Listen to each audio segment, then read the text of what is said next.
बिस्मिल्लाहिर्रहमानिर्रहीम, अस्सलाम वालेकुम। मैं हूं राखिल हसन गुमन।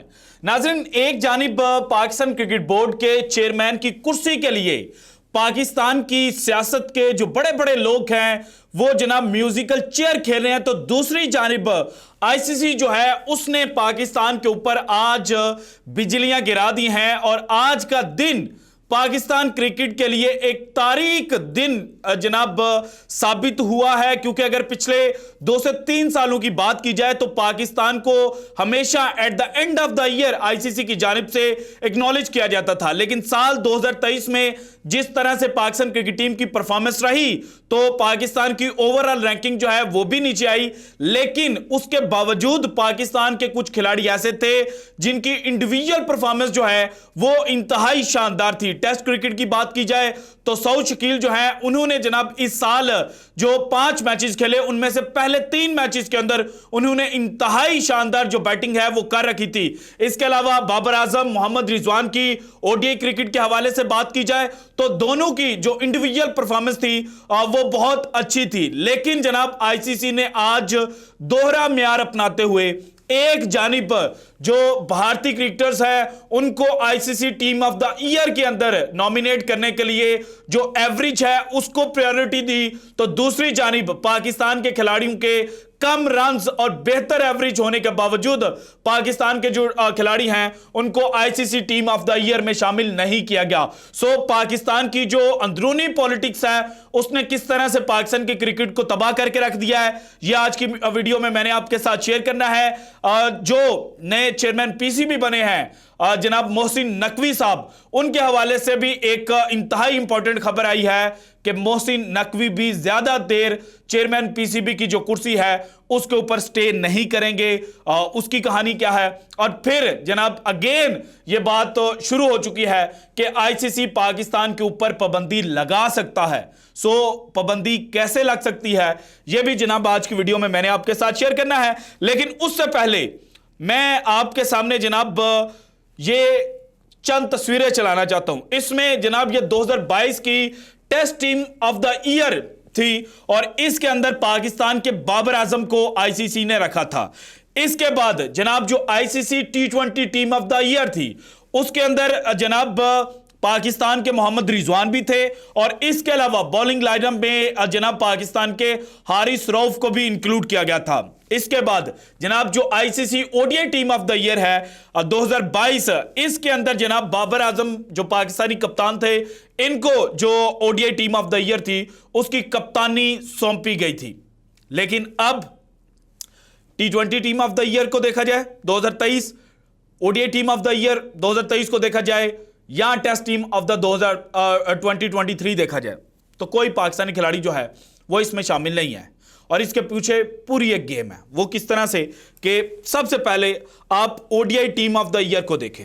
इसमें जनाब भारतीय कप्तान रोहित शर्मा जो हैं उनको जनाब एज कैप्टन अपॉइंट किया गया है। हालांकि भारतीय टीम जो है वो वर्ल्ड कप ट्रॉफी इस साल नहीं जीत पाई थी, लेकिन जनाब जो इन्होंने परफॉर्मेंस दी हुई थी 26 मैचेस इन्होंने खेले और 26 इनिंग्स के अंदर इन्होंने बैटिंग की 1255 रन जो है वो इन्होंने स्कोर किए थे 52.29 की एवरेज के साथ। इसके बाद दूसरे नंबर पर रखा गया है भारतीय ओपनिंग बल्लेबाज शुभमन गिल को। इन्होंने जनाब 29 इनिंग्स के अंदर बैटिंग की 2023 में और 1584 रन इन्होंने स्कोर किए 63.36 की एवरेज के साथ। इसके बाद नंबर 3 के ऊपर रखा गया है जनाब ट्रेविस हेड को। इन्होंने 13 इनिंग्स के अंदर बैटिंग की 2023 में, 570 रन स्कोर किए और 51.81 की एवरेज के साथ। और इनको टीम ऑफ द ईयर में सिर्फ इसलिए शामिल किया गया है जो इन्होंने जनाब वर्ल्ड कप 2023 के फाइनल में भारत को सिंगल हैंडेडली शिकस्त दी थी और एक एंड से जनाब ये मार धाड़ कर रहे थे और दूसरे एंड से मार्नस लंबेशाने जो हैं वो बॉल को सिर्फ जनाब मिडल करने की कोशिश कर रहे थे और बॉल सिर्फ रोक रहे थे, जबकि ये जनाब भारतीय बॉलर्स का जो भरता है वो बना रहे थे। इस वजह से इनको ODI team of the year के अंदर शामिल किया गया है। इसके बाद भारतीय जनाब साबिक कप्तान विराट कोहली जो जनाब पहले 2 टेस्ट मैचेस कुछ पर्सनल रीजंस की बिना पर जनाब इंग्लैंड के खिलाफ नहीं खेले और उसके हवाले से भी जो मुतअद्दिद रिपोर्ट्स आई हैं। कुछ रिपोर्ट्स के मुताबिक विराट कोहली जो हैं वो अगेन बाप बनने वाले हैं, और कुछ रिपोर्ट्स के मुताबिक उनके कुछ और फैमिली इश्यूज हैं, इसकी वजह से वो जो कंट्रीब्यूट है वो नहीं कर पा रहे थे जो टीम की विनिंग जनाब मार्जिन होता है, तो उसमें इसलिए अपनी अटेंशन को डाइवर्ट करने के लिए और जनाब जो अपनी ऑफ द फील्ड मामलात हैं उनको सुलझाने के लिए उन्होंने 2 पहले टेस्ट मैचेस जो हैं उनसे लीव ली है। और एक और जनाब जो उनकी लीव की कहानी बताई जा रही है वो भारतीय क्रिकेट के लिए बड़ी खतरनाक है, क्योंकि उसमें बगावत की जनाब जो खबरें हैं वो दी जा रही हैं, और यह कहा जा रहा है कि विराट कोहली ने जानबूझकर जनाब लीव ली है ताकि भारतीय टीम बेसबॉल के सामने एक्सपोज हो और उसके बाद भारतीय सिलेक्टर्स को पता चले कि जनाब विराट कोहली की जो अफादियत है वो क्या है। सो उसके ऊपर मैं अलग से एक वीडियो करूंगा कि वो क्या कहानी बताई जा रही है। लेकिन यहां पर जनाब विराट कोहली के लिए एक खुशखबरी है कि इनको ICC ODI team of the year के अंदर शामिल किया गया है। 24 मैचेस के अंदर इन्होंने बैटिंग की, 1377 रन इन्होंने स्कोर किए 72.47 की एवरेज के साथ। इसके बाद जनाब न्यूजीलैंड से ताल्लुक रखने वाले डैरल मिचेल को इंक्लूड किया गया है, जिन्होंने 25 इनिंग्स के अंदर बैटिंग की, 2023 में 1204 रन स्कोर किए 52.34 की एवरेज के साथ। उसके बाद जनाब साउथ अफ्रीका से ताल्लुक रखने वाले हेनरिच क्लैसन को इंक्लूड किया गया है, 22 मैचेस में 927 जनाब रन इन्होंने स्कोर किए 46.35 की एवरेज के साथ। इसके बाद मार्को जॉनसन को रखा गया है, जिन्होंने 20 मैचेस में 33 विकेटें हासिल की और साथ जनाब इन्होंने 406 रन स्कोर किए 116 के स्ट्राइक रेट के साथ। उसके बाद एडम जंपा को रखा गया है, इन्होंने 20 मैचेस में 38 विकेटें हासिल की। देन मोहम्मद सिराज जिनका ताल्लुक इंडिया से है, इनको ICC ODI team of the year के अंदर शामिल किया गया है, इन्होंने जनाब 25 मैचेस के अंदर 44 विकेटें हासिल की। देन जनाब भारतीय चाइनामैन स्पिनर जो हैं कुलदीप यादव, इनको इंक्लूड किया गया है, जिन्होंने 30 मैचेस में 49 विकेट्स हासिल की। इसके बाद मोहम्मद शामी को इंक्लूड किया गया है, जिन्होंने 19 मैचेस के अंदर 43 विकेट्स हासिल की हैं। अब जनाब जो यहां पर पॉइंट है कंसर्न वाला वो है कि जनाब हेनरिच क्लैसन को इंक्लूड किया गया है, जिनकी एवरेज है 46.35 की, और इनके मुकाबले पर अगर देखा जाए जनाब पाकिस्तान के बाबर आजम को, तो उन्होंने 25 मैचेस के अंदर जनाब 24 इनिंग्स के अंदर बैटिंग की, 1065 रन उन्होंने स्कोर किए और 46.30 उनकी एवरेज थी। और यहां पर एक पॉइंट यह भी कहा जा सकता है कि देखें बाबर आजम जो है वो विकेट कीपर तो नहीं है, इसलिए एक विकेट कीपर का होना लाजमी था इस टीम में। लेकिन अगर जनाब इसी लिस्ट को देखा जाए और इसमें पाकिस्तान के मोहम्मद रिजवान भी शामिल हैं, जिन्होंने 63.93 की एवरेज के साथ 2023 में रन स्कोर किए हैं 1023। सो यहां पर 2 नंबरी जो है वो एक्सपोज होती है। इसके बाद बैटिंग लाइनअप को छोड़ देते हैं, बॉलिंग लाइनअप पे आते हैं जनाब। बॉलिंग लाइनअप में आप देखें तो जनाब जो भारत के कुलदीप यादव, मोहम्मद सिराज और मोहम्मद शामी तीनों लीडिंग विकेट टेकर्स हैं, इनको शामिल किया गया है। और इसके बाद पाकिस्तान के शाहिन अफरीदी, जिन्होंने जनाब 42 विकेटें जो हैं वो 2023 में हासिल की थी, जनाब 24.04 की एवरेज और 5.59 के इकॉनमी रेट के साथ, उनको शामिल नहीं किया गया। लेकिन मार्को जॉनसन, जिन्होंने 20 मैचेस के अंदर 33 विकेटें हासिल की थी, जनाब 6.37 की इकॉनमी रेट, 29.96 की एवरेज के साथ, उनको जनाब टीम के अंदर इंक्लूड किया गया है। और ये बेस दी जा रही है कि जनाब ये ऑलराउंडर के तौर पर खेलेंगे। लेकिन मार्को जॉनसन इतने भी तगड़े ऑलराउंडर नहीं है जितना उनको जनाब सिर्फ इस बेस पे इंक्लूड कर लिया गया है। सो जनाब इस तरह से जो एक क्रिकेट बोर्ड है, मतलब आप समझ रहे हैं ना, आईसीसी अब इंटरनेशनल क्रिकेट काउंसिल नहीं है, बल्कि वो एक क्रिकेट बोर्ड बन चुका है। और वो क्रिकेट बोर्ड कौन है आप बेहतर जानते हैं, बीसीसीआई। जनाब उनको इंक्लूड किया गया है। अच्छा, फिर आपने एवरेज का ही हिसाब लगाना था, तो 24 इनिंग्स के अंदर सिराज ने 44 विकेटें जो हैं वो हासिल की, 24 इनिंग्स के अंदर उनको बॉलिंग करने का मौका मिला। और शाहीन अफरीदी ने 21 इनिंग्स के अंदर 42 विकेटें हासिल की थी। तो शाहीन भी इंक्लूड किए जा सकते थे, क्यों नहीं इंक्लूड किया गया? अब आपको समझ आई है जो मैंने शुरू पे बोला कि आईसीसी ने पाकिस्तान पर क्यों बिजलियां गिराई हैं, क्यों आईसीसी जनाब ये जो दोहरा म्यार है वो अपना रहे हैं। चलें ओडीआई मैचेस को छोड़ लेते हैं कि कहा गया कि ओडीआई में पाकिस्तान जो है वो वर्ल्ड कप में उतना शानदार परफॉर्म नहीं कर पाया, तो इस वजह से पाकिस्तान के खिलाड़ियों को शामिल नहीं किया गया होगा। लेकिन अगर टेस्ट की बात की जाए तो test team of the year में जनाब इंक्लूड किया गया है उस्मान ख्वाजा को, जिन्होंने 13 मैचेस में 24 इनिंग्स के अंदर बैटिंग की और 1210 रन स्कोर किए 52.60 के एवरेज के साथ।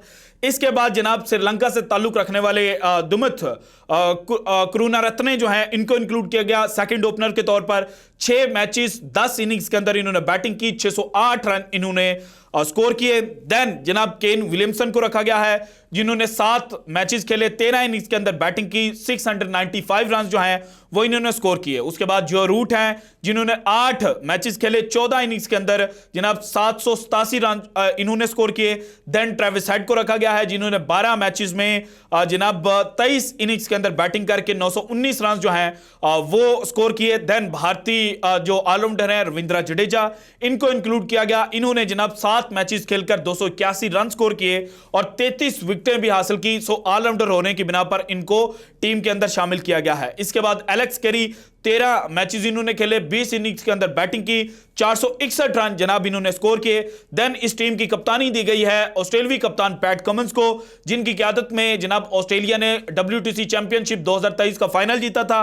इन्होंने जनाब 11 मैचेस की 19 इनिंग्स के अंदर 42 विकेटें हासिल की। देन आर अश्विन को इंक्लूड किया गया है, जिन्होंने 7 मैचेस की 13 इनिंग में 41 विकेटें हासिल की।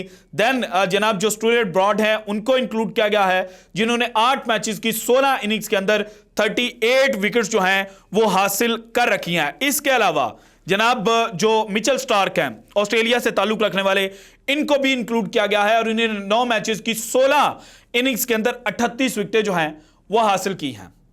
और अगर बैट्समैनों की लिस्ट देखी जाए तो साल 2023 में जिस बैट्समैन की सबसे बेहतरीन एवरेज थी, सबसे अच्छी एवरेज के साथ जिसने रन स्कोर किए हैं, वो है 76 रन की average Pakistani left hand batsman Saud Shakeel की। पहले 3 मैचेस उनके इंतहाई शानदार थे साल 2023 के, और पाकिस्तान ने टोटल 5 मैचेस खेले हैं और सऊद शकील ने इन 5 मैचेस की जनाब 9 इनिंग्स के अंदर बैटिंग की, 537 रन इन्होंने स्कोर किया 76.71 के एवरेज के साथ। लेकिन सऊद शकील को इंक्लूड नहीं किया गया। और दूसरी जानिब देखा जाए कि ओडीआई टीम, हमने माना कि भारत अच्छा खेला, इसलिए बॉलिंग लाइनअप के अंदर आपने भारतीय बॉलर्स को इंक्लूड कर लिया और पाकिस्तान अच्छा नहीं खेला था। लेकिन WTC चैंपियनशिप का फाइनल कौन जीता? ऑस्ट्रेलिया। और बॉलिंग में फिर ऑस्ट्रेलियाई बॉलर्स शामिल होने चाहिए थे, और जिस बॉलर ने साल 2023 में सबसे ज्यादा विकेटें हासिल की है, नेथन लाइन ऑस्ट्रेलिया से जिनका ताल्लुक है, 10 मैचेस की 17 इनिंग्स के अंदर उन्होंने जनाब बॉलिंग की, 47 विकेट्स हासिल की 24.95 के एवरेज के साथ। उनको जनाब जो टेस्ट टीम के रेगुलर ऑफ स्पिनर के तौर पर शामिल नहीं किया गया, बल्कि भारतीय जो बॉलर आर अश्विन है उनको इंक्लूड किया गया है, क्योंकि उन्होंने 13 इनिंग्स के अंदर 41 विकेटें हासिल की 17.02 के एवरेज के साथ। सो जहां पर भारतीय बॉलर्स को, भारतीय बैट्समैनों को, भारतीय प्लेयर्स को अकोमोडेट करना है, वहां पर एवरेज देख ली जाती है कि इसकी एवरेज बेहतर है। लेकिन जहां पर पाकिस्तान के जनाब प्लेयर्स को बाहर निकालना है, तो वहां पर कहा जाता है कि जनाब इन्होंने ओवरऑल रन कम स्कोर किए, ओवरऑल इनका स्ट्राइक रेट कम था, इस वजह से इंक्लूड नहीं किया जा सकता। सो जनाब ये जो ICC team of the years का ऐलान हुआ है कि T20 में तो माना पाकिस्तान ने सिर्फ 5 मैचेस खेले, उनमें भी जनाब कोई उतनी तगड़ी परफॉर्मेंस नहीं थी कि आप एवरेज की बेस पर या स्ट्राइक रेट की बेस पर या जनाब विकेटें अच्छी एवरेज और अच्छे स्ट्राइक रेट की बुनियाद लेने पर आप इनको इंक्लूड करते हैं। लेकिन ये जो ODI team of the year और ICC team of the year के अंदर धांधली की गई है ना, ये जनाब अब एक्सपोज हो गई है। और ठीक है, भारतीयों ने खुशियां मनानी है तो मनाएं, लेकिन at the end of the day यही है कि जनाब पाकिस्तान वर्ल्ड कप के सेमीफाइनल में क्वालिफाई नहीं था कर पाया, और भारत एक दफा फिर से जनाब अपने होम ग्राउंड पर जो ICC ट्रॉफी है वो जीतने में नाकाम रहा था। So this is it from today's episode. अगर आपको वीडियो पसंद है तो लाइक कीजिएगा, ज्यादा से ज्यादा शेयर कीजिएगा, अपनी कीमती राय का इजहार लाजमी कीजिएगा, और अगर आपने अब तक चैनल को सब्सक्राइब नहीं किया तो कर दें। शुक्रिया, अल्लाह हाफिज।